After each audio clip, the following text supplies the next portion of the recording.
একজন নারী, শোনেন, একজন নারী বনু কাইনুকার বাজারে গিয়েছিলেন তার প্রয়োজনে।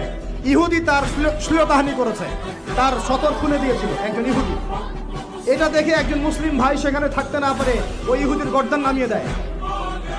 এই ইস্যুকে কেন্দ্র করে ইহুদিরা মিলে ওই ভাইকে শহীদ করে।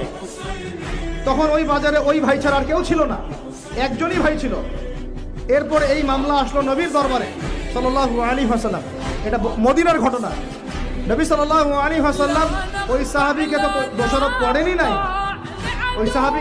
করেনই নাই, বরং নিজে বর্ম পরে অন্য সাহাবীদেরকে বলেছেন, তোমরা বের হও, আমরা বনু কাইনুকা আক্রমণ করবো, ওকে এখান থেকে বের করে দেবো।